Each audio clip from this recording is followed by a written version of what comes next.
તો સંસદની કાર્યવાહીની શરૂઆત થઈ ગઈ છે। થોડી જ વારમાં નાણામંત્રી निर्मला सीतारमण बजेट रजू करशे। में भारत की आधिकारिक यात्रा पर आई है। यह हमारे लिए खुशी की बात है कि डॉक्टर एक्सन बजट सत्र को देखने के लिए यहाँ उपस्थित है। माननीय डॉक्टर तुल्या एक्सन शुक्रवार दिनांक 19 जुलाई 2024 को भारत पहुंची। उन्होंने 21 जुलाई 2024 को आगरा का भ्रमण किया और इस समय वह विशेष बॉक्स में आसीन है। हम भारत में उनके सुखद और सफल प्रवास की कामना करते हैं। हम अंतर संसदीय संघ के प्रेसिडेंट के रूप में उनकी भूमिका के लिए सफलता की भी कामना करते हैं। उनके माध्यम से हम तंजानिया गणराज्य की संसद के सदस्यों, तंजानिया की सरकार तथा वहाँ की मित्र जनता को बधाई और शुभकामनाएं देते हैं। मान्य सदस्यगण, जैसा कि आपको समाचार भाग 2 के माध्यम से पहले ही सूचित किया जा चुका है कि माननीय वित्त मंत्री जी के बजट भाषण की प्रतियां हार्ड कॉपी के रूप में उपलब्ध कराई जाएगी। अतः बजट प्रस्तुत हो जाने के पश्चात माननीय सदस्य कृपया बजट भाषण की अपनी अपनी प्रति प्रकाशन काउंटर से प्राप्त कर लें। आपको ये भी सूचित किया जाता है कि माननीय मंत्री द्वारा बजट प्रस्तुत किए जाने के पश्चात बजट की प्रतियां आपको मेंबर्स पोर्टल के माध्यम से भी उपलब्ध करा दी जाएगी। माननीय वित्त मंत्री Shrimati Nirmala Sitharaman.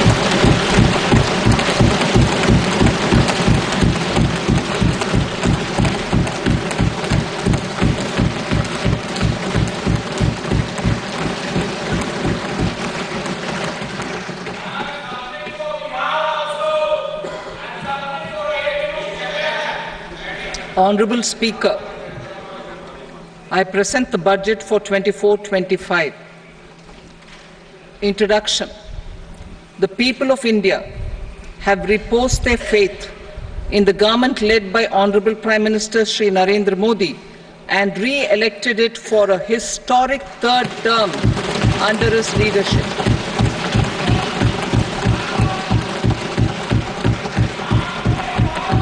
We are grateful for their support, faith, and trust in our policies.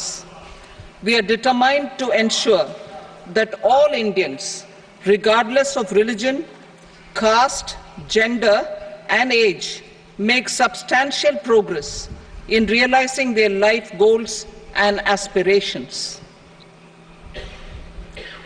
Global context. The global economy, while performing better than expected, is still in the grip of policy uncertainties. Elevated asset prices, political uncertainties, and shipping disruptions continue to pose significant downside risks for growth and upside risks to inflation. In this context, India's economic growth continues to be the shining exception and will remain so in the years ahead.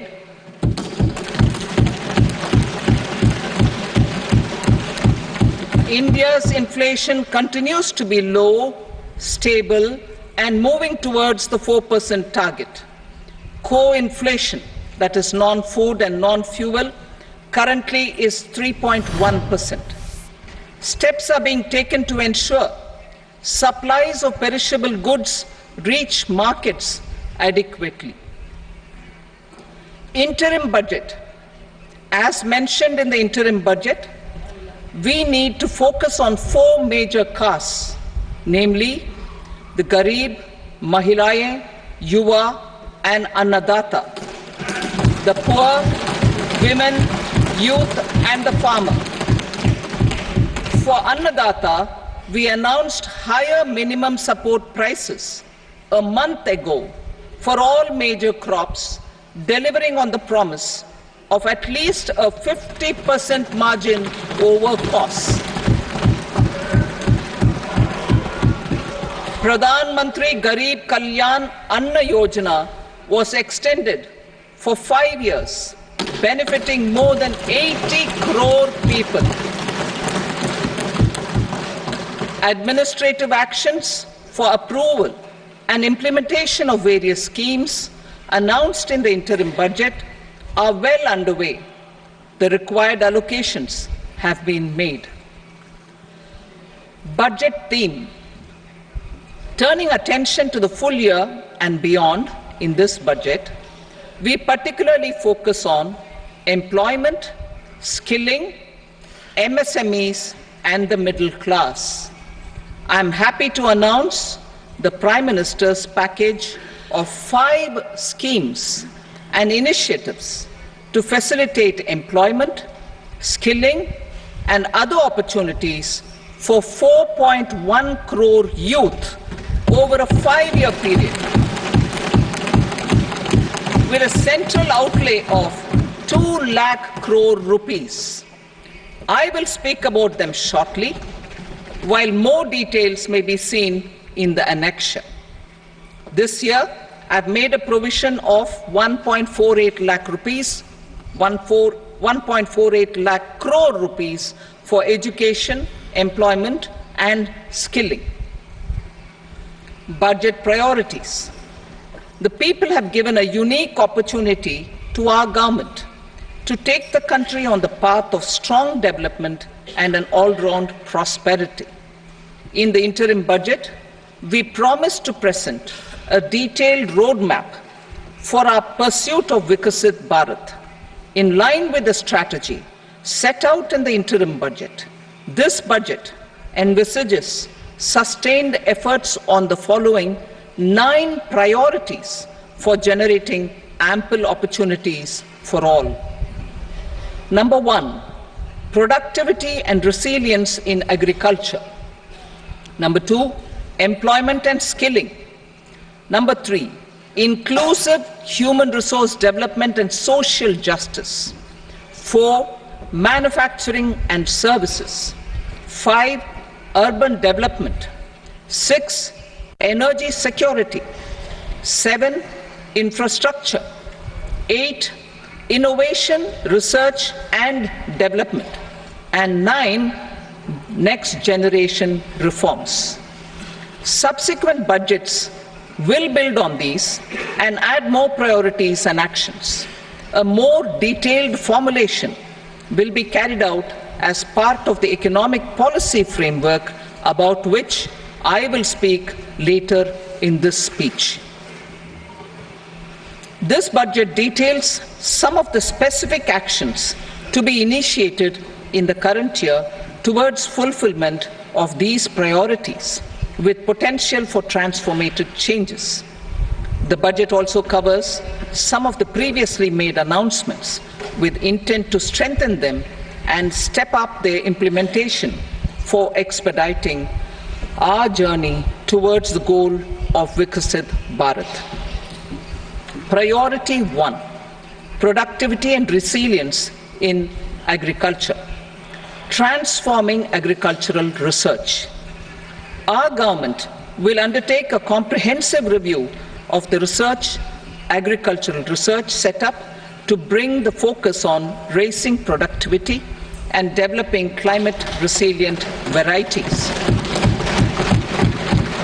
Funding will be provided in challenge mode, including to the private sector. Domain experts, both from the government and outside, will oversee the conduct of such research. Release of new varieties. New 109 high-yielding and climate-resilient varieties of 32 field and horticultural crops will be released for cultivation by farmers. Natural farming. In the next 2 years, 1 crore farmers across the country will be initiated into natural farming, supported by certification and branding. Implementation will be through scientific institutions and willing gram panchayats. 10,000 need-based bio-input resource centers will be established. missions for pulses and oil seeds. For achieving self-sufficiency in pulses and oil seeds, we will strengthen their production, storage, and marketing.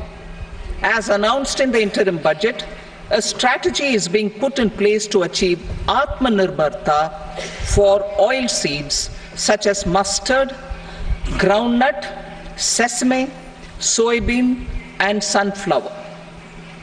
Vegetable production and supply chains.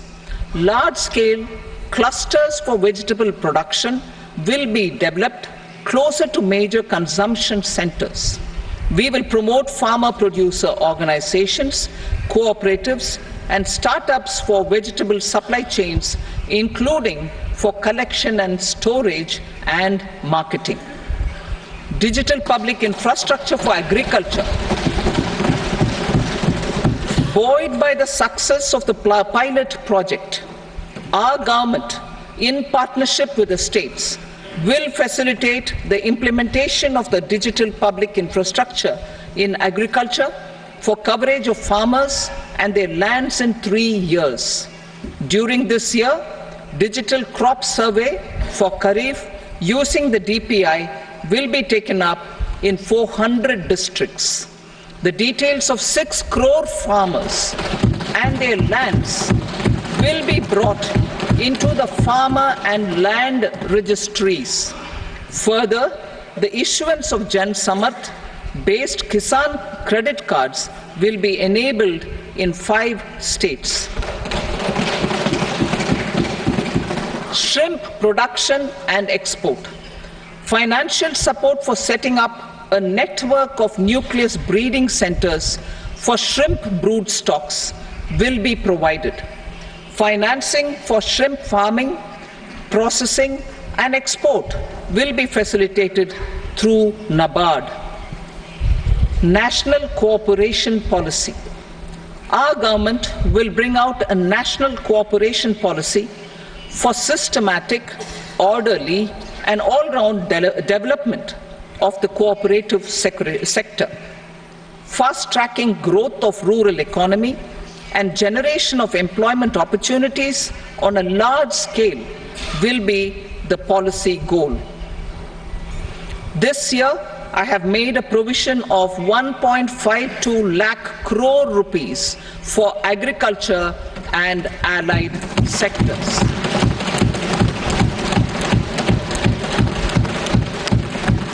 Priority 2, employment and skilling. Employment-linked incentive. Our government will implement following 3 schemes for employment-linked incentive as part of the Prime Minister's package. These will be based on enrollment in the EPFO and focus on recognition of first-time employees and support to employees and employers. Scheme A, first-timers. This scheme will provide 1 month wage to all persons newly entering the workforce in all formal sectors.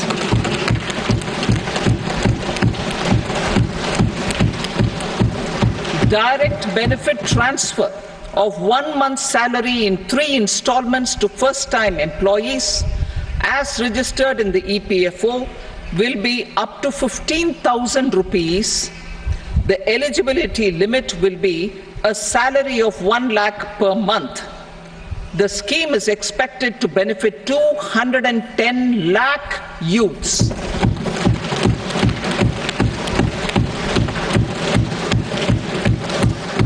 Scheme B, job creation in manufacturing. This scheme will incentivize additional employment in the manufacturing sector linked to the employment of first-time employees. An incentive will be provided at specified scale directly both to the employee and the employer with respect to the EPFO contribution in the first 4 years of employment. The scheme is expected to benefit 30 lakh youth entering employment and their employers.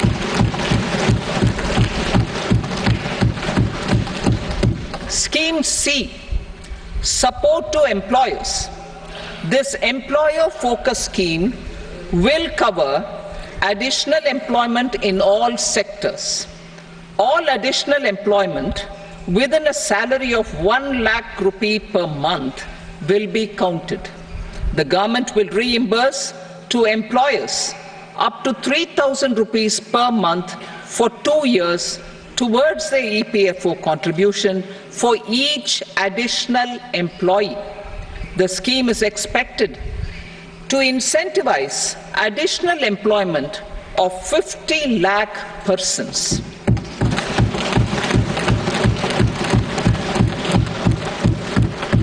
Participation of women in the workforce. We will facilitate higher participation of women in the workforce through setting up of working women hostels in collaboration with industry and establishing creches.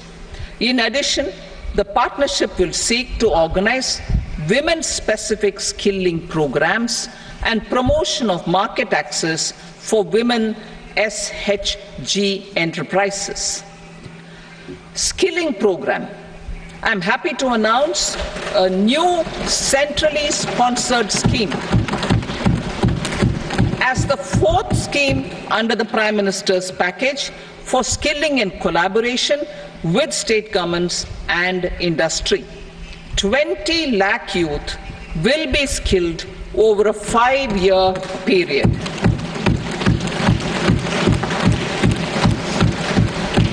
"1,000 industrial training institutes will be upgraded in hub and spoke arrangements with outcome orientation. Course content and design will be aligned to the skill needs of industry, and new courses will be introduced for emerging needs. Skilling loans. The model skill loan scheme will be revised to facilitate loans up to 7.5 lakh rupees with a guarantee from a government-promoted fund. This measure is expected to help 25,000 students every year.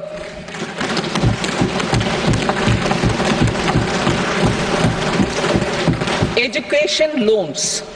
For helping our youth who have not been eligible for any benefit under government schemes and policies, I am happy to announce a financial support for loans up to 10 lakh rupees for higher education in domestic institutions.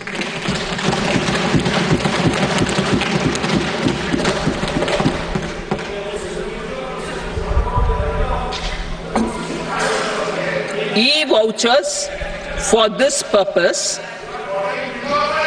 E-vouchers for this purpose will be given directly to 1 lakh students every year for annual interest subvention of 3% of the loan amount. Priority 3, inclusive human resource development and social justice, saturation approach. Our government is committed to all-round, all-pervasive and all-inclusive development of people, particularly farmers, youth, women, and the poor. For achieving social justice comprehensively, the saturation approach of covering all eligible people through various programs, including those for education and health, will be adopted to empower them by improving their capabilities.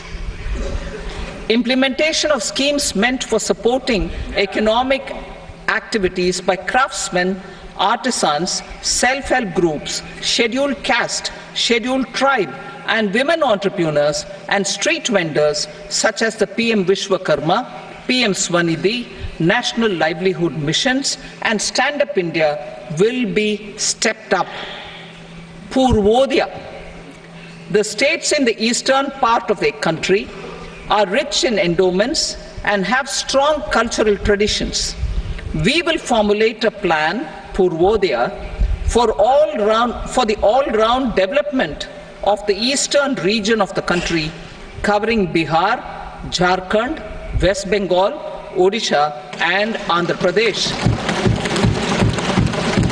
This will cover human resource development, infrastructure, and generation of economic opportunities to make the region an engine to attain Vikasit Bharat. On the Amritsar-Kolkata Industrial Corridor, we will support development of an industrial node at Gaya. This corridor will catalyze industrial development of the eastern region. The industrial node at Gaya will also be a good model for developing our ancient centers of cultural importance into future centers of modern economy. This model shall showcase Vikas B, Virasat B in our growth trajectory.